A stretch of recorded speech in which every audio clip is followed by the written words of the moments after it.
Andrew Meyers, un homme âgé, calme et réservé, entra dans une concession animée par une froide après-midi d'hiver. Son expression sereine et son regard contemplatif mettaient en évidence un comportement calme et sans prétention. Il était là pour un but simple. Après près d'une décennie de confiance en son fidèle berline, le moment était venu de chercher une mise à jour. Vêtu d'un manteau usé qui avait déjà traversé de nombreuses saisons et chaussé de chaussures trahissant de longues années d'utilisation, Andrew ne semblait pas se soucier des apparences. Au milieu d'intérieurs modernes et luxueux et d'un public clairement plus aisé, il contrastait fortement. Sa présence discrète semblait presque une anomalie dans cet environnement si sophistiqué. Alors qu'il marchait à travers la concession, ses yeux examinaient attentivement les véhicules étincelants exposés.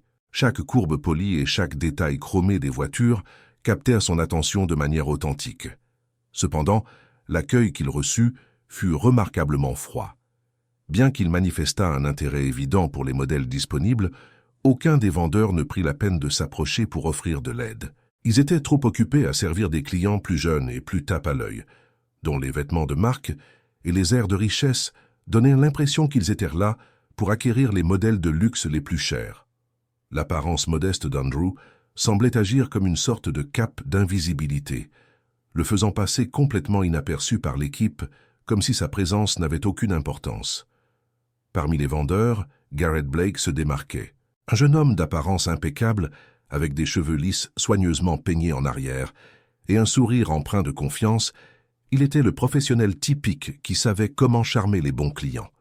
Lorsque ses yeux croisèrent brièvement ceux d'Andrew, il y eut une étincelle de reconnaissance, mais aussi rapidement que ce contact s'était produit, Garrett détourna son attention vers un couple bien habillé qui venait d'entrer dans le magasin.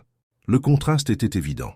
Tandis qu'Andrew attendait patiemment près d'une berline noire brillante qui avait attiré son intérêt, Garrett et ses collègues murmuraient entre eux, échangeant des regards méprisants et des rires étouffés. Andrew, imperturbable, passa sa main le long de la surface polie de la berline, imaginant ce que ce serait de conduire cette voiture qui semblait parfaitement correspondre à ses besoins. Cependant, même après 20 minutes d'attente en complet silence, personne ne s'approcha pour offrir de l'aide. L'indifférence était palpable, mais Andrew décida qu'il ne serait pas traité comme invisible.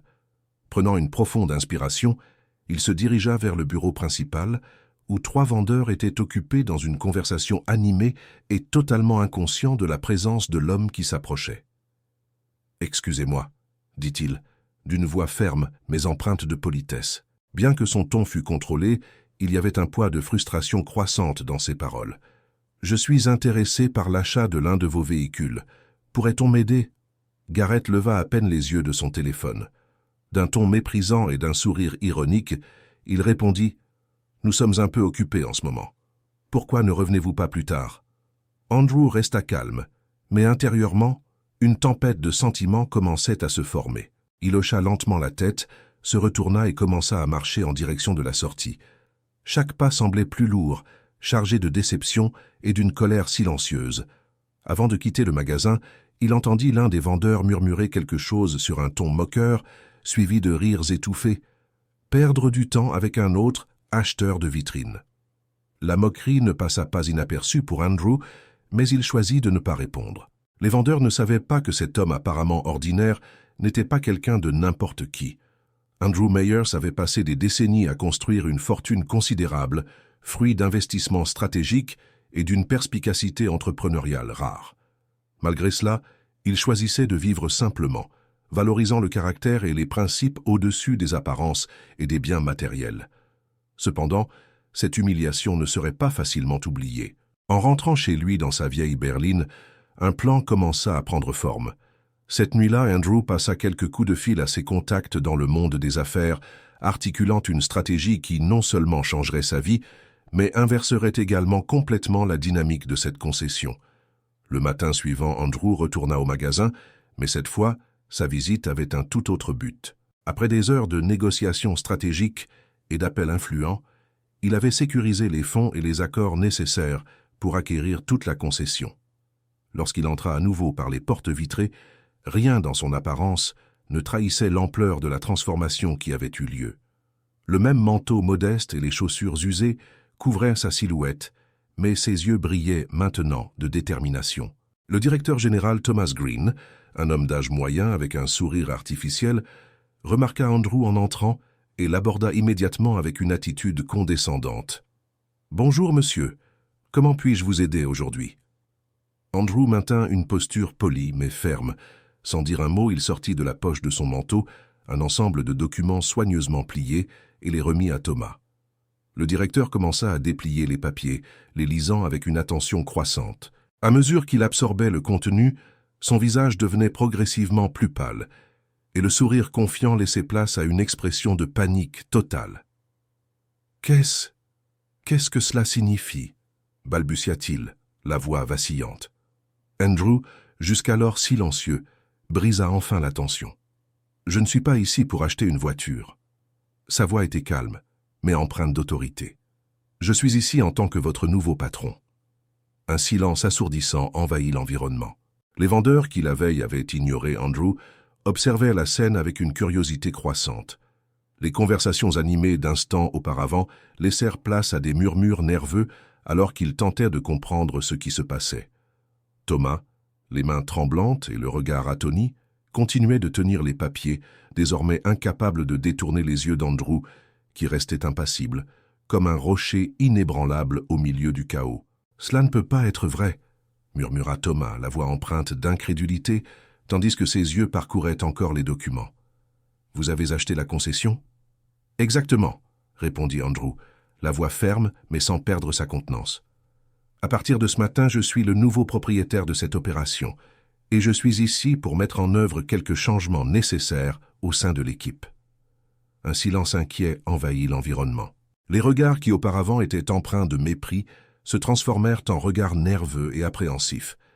Les vendeurs qui avaient ignoré Andrew la veille, y compris Garrett Blake, montrèrent des signes clairs d'inconfort. Garrett, en particulier, ne pouvait pas cacher son agitation. Son sourire confiant et sa posture détendue avaient disparu, remplacés par un regard de terreur. Il changeait constamment de position, évitant les yeux d'Andrew, comme s'il essayait de devenir invisible face à l'autorité que dégageait désormais l'homme devant lui. Andrew prit une profonde inspiration et, de pas calculé, se tourna pour affronter toute l'équipe. Lorsqu'il commença à parler, sa voix, bien que sereine, portait une autorité silencieuse qui exigeait attention. « Hier, je suis venu ici en tant que client, » dit-il d'un ton ferme. « J'étais prêt à acheter une voiture, mais au lieu d'être traité avec respect, j'ai été ignoré, repoussé et jugé uniquement par mon apparence. Vous avez présumé que je ne valais pas votre temps. Vous avez commis une grave erreur. » La tension dans la salle était presque tangible. Personne n'osait interrompre tandis qu'Andrew continuait. « Cela s'arrête aujourd'hui. Cette concession ne tolérera plus l'arrogance, les préjugés ou la discrimination de quelque type que ce soit. Chaque client qui franchira ses portes sera traité avec le respect qu'il mérite, indépendamment de son apparence ou de ce que vous pensez qu'il peut payer. » Andrew se tourna ensuite vers Thomas, qui tenait encore les documents avec les mains tremblantes. « Thomas, vous êtes licencié. » Le choc sur le visage de Thomas était évident.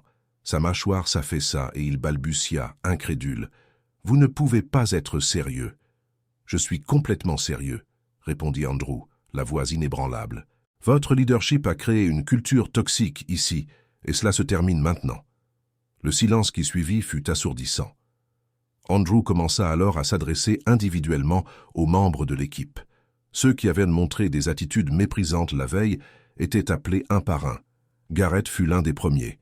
« Garrett Blake, » dit Andrew, les yeux fixés sur le jeune vendeur. Garrett se figea, ses épaules s'affaissèrent et il semblait incapable de regarder directement Andrew. « Votre attitude hier a démontré exactement le type de comportement qui ne sera plus toléré ici. Rangez vos affaires. » Garrett ouvrit la bouche pour protester, mais réalisa rapidement que ce serait inutile. Sans dire un mot, il baissa la tête et se dirigea vers le bureau pour récupérer ses affaires. La scène se répéta avec d'autres membres de l'équipe qui avaient agi de manière similaire. Cependant, Andrew n'agissait pas par vengeance. Il établissait un nouveau standard, façonnant l'équipe sur la base de valeurs de respect, d'humilité et d'empathie. Parmi le groupe, une employée attira son attention. Laura Bennett. La veille, Laura avait été l'une des rares personnes à faire preuve de courtoisie, saluant Andrew avec un sourire chaleureux, même sans être directement impliqué dans les ventes. « Laura Bennett !» appela Andrew, la faisant avancer d'un pas hésitant. Elle semblait surprise, mais aussi nerveuse. « Vous avez été l'une des rares personnes ici à me traiter avec un minimum de respect, » dit-il. « À partir d'aujourd'hui, vous serez la nouvelle responsable d'étage. J'espère que vous dirigerez cette équipe avec justice et empathie. » Les yeux de Laura s'écarquillèrent de surprise. « Mais je ne suis ici que depuis 6 mois, balbutia-t-elle. « Je ne m'intéresse pas à l'ancienneté, répondit Andrew. Je m'intéresse aux personnes qui savent traiter les autres de la bonne manière. Félicitations, Laura. » Alors que les autres observaient la promotion inattendue de Laura, il devint évident qu'Andrew était là pour transformer l'environnement, pas seulement pour punir. Il s'adressa à l'équipe restante, sa voix calme mais empreinte de conviction. « Cette concession ne sera plus comme avant. Je veux que tous comprennent que chaque client qui franchira cette porte sera important. Qu'il s'agisse de quelqu'un vêtu d'un costume de marque ou d'un manteau vieux comme le mien, il mérite toute votre attention et votre respect. Si vous ne pouvez pas vivre selon ces valeurs, alors il n'y a pas de place pour vous ici. » À la fin de la journée, presque la moitié de l'équipe avait été licenciée. Ceux qui restaient reçurent des directives claires sur les nouvelles normes. Andrew commença immédiatement à recruter des remplaçants, en privilégiant les personnes qui démontrèrent des valeurs alignées, avec sa vision d'un environnement respectueux et accueillant. La transformation de la concession fut rapide et remarquable. La nouvelle des événements dramatiques se répandit dans la ville, attirant la curiosité de nombreux habitants. Les clients qui auparavant s'étaient sentis intimidés ou négligés bénéficiaient maintenant d'un service attentionné et professionnel. En quelques semaines, les ventes explosèrent et la réputation du magasin atteignit un niveau inédit. Les gens ne venaient pas seulement pour acheter des voitures, mais pour vivre le service exceptionnel qui était désormais la marque de fabrique de cet endroit. Andrew, cependant, resta aussi modeste qu'il l'avait toujours été. Pour lui, la transformation de la concession ne concernait pas la réception d'applaudissements ou la preuve de quelque chose à l'équipe qui l'avait autrefois ignorée. Son objectif avait toujours été plus profond, créer quelque chose de significatif, un lieu où chaque personne, client ou employé, se sentait valorisé et respecté. La notoriété que la concession commençait à attirer n'était qu'un reflet de l'impact que les nouvelles valeurs avaient apporté, mais Andrew restait en dehors des projecteurs, observant en silence les progrès de l'endroit qui prospérait désormais. Par un après-midi animé, alors qu'Andrew marchait calmement dans le showroom désormais plein de vie et d'enthousiasme, il fut abordé par Laura. Elle semblait hésitante, mais déterminée à parler. « Monsieur Meyers, » commença-t-elle, la voix chargée de sincérité, « je voulais simplement vous remercier d'avoir cru en moi et de m'avoir donné cette opportunité. » Andrew s'arrêta et se retourna vers elle avec un sourire chaleureux, illuminant son visage bienveillant. « Vous le méritez, Laura, » répondit-il d'un ton de véritable humilité. « Tout ce que j'ai fait, c'est reconnaître ce qui était déjà là. Vous aviez déjà le potentiel. N'oubliez que vous devez continuer à traiter les gens comme vous l'avez toujours fait, avec respect et empathie. C'est ce qui compte vraiment. » Laura acquiesça, sentant sa confiance grandir chaque jour sous la direction d'Andrew. Elle savait que le rôle de responsable n'était pas seulement une responsabilité, mais aussi une opportunité de diriger par l'exemple et de perpétuer les valeurs qu'Andrew avait inculquées. Son petit geste de gentillesse, un sourire sincère pour Andrew le jour où il avait été ignoré, symbolisait maintenant le changement de culture qui avait transformé l'environnement de la concession. Sous la direction de Laura et la supervision discrète mais ferme d'Andrew, la concession prospéra comme jamais auparavant.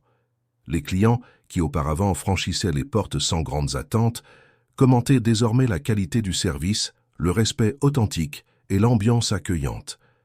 L'équipe restante apprit à valoriser chaque client en tant qu'individu, et les nouveaux recrutés absorbèrent rapidement les valeurs qui définissaient l'endroit. Alors qu'Andrew se préparait à quitter le showroom cet après-midi-là, il fit une pause et regarda autour de lui. L'espace qui était autrefois rempli d'indifférence et de condescendance pulsait maintenant d'énergie positive et de but.